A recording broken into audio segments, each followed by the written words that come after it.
Hello one and all. This class we are going to learn about the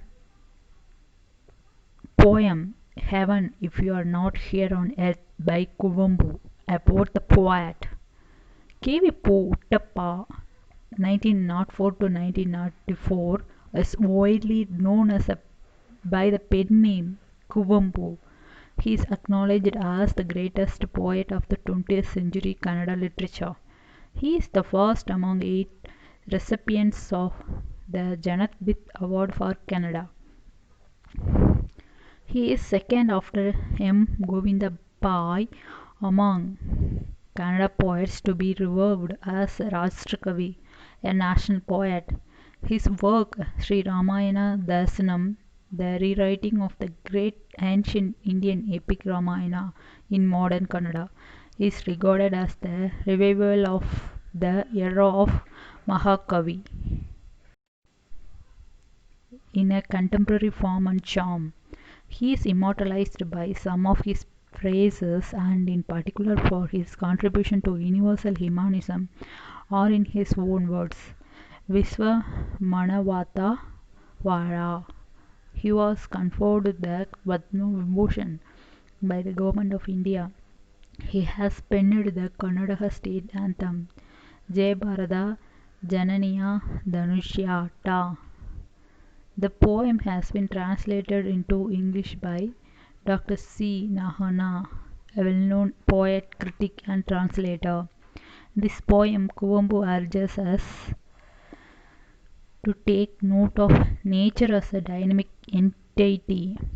For him, heaven is not something beyond the boundaries of this world, since the earth itself possesses all that the so-called heaven promises.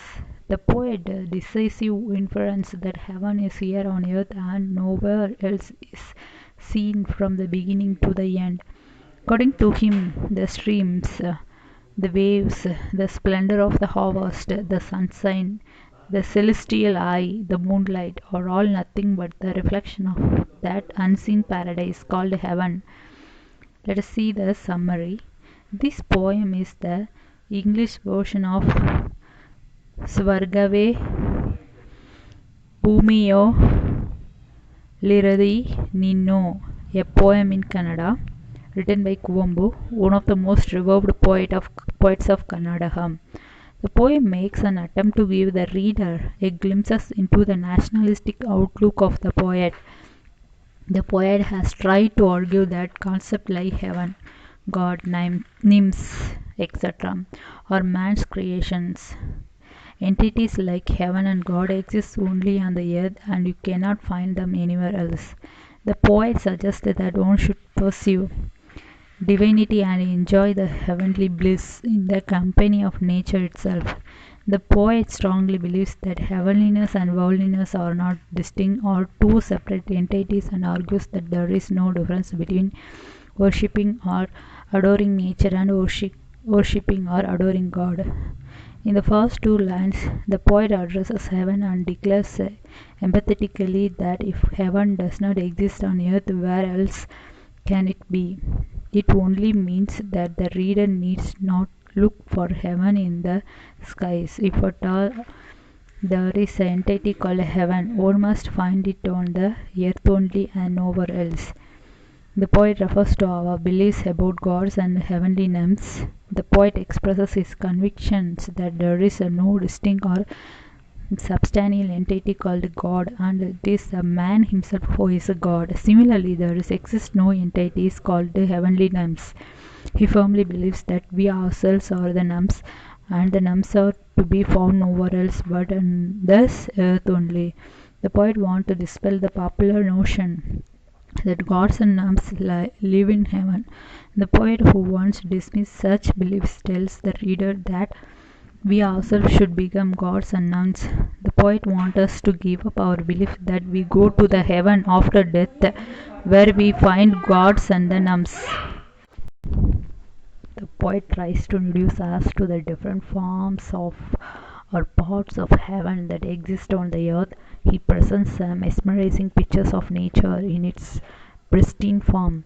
The poet states that the bliss that we experience when we look at the streams that are leaping down, roaring from the top of the skills, the waves that come rolling across the seas, carrying surf at their edges, the tender rays of sunlight falling on the vast expanse of green forest and gentle sun warming up the earth make this earth heaven.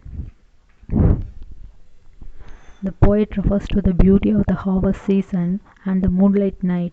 He declares that one enjoys heavenly bliss when one watches the splendor of the harvest and the moonlight night. The poet ends the poem saying that the poet who imbibes this heavenly bliss spreads the nectar of heaven through his poetry on this earth. A poet is endowed with a higher degree of imagination and sensibility. With these qualities, the poet appreciates nature's beauty and in turn, the poet enables others to behold heaven on earth. To sum up, the poet argues that we do not need to seek heaven after the death, but can enjoy heavenly bliss even when we are alive. If only we have the eyes to see heaven on this earth, heaven exists only on the earth and nowhere else. One is sure to enjoy the pleasures of heaven when one uh, looks at the splendor of nature. The poet urges the reader to pursue the tremendous energy that lies underneath the physical beauty of nature. This idea can be taken as the message of the poem. This is a brief summary of the poem.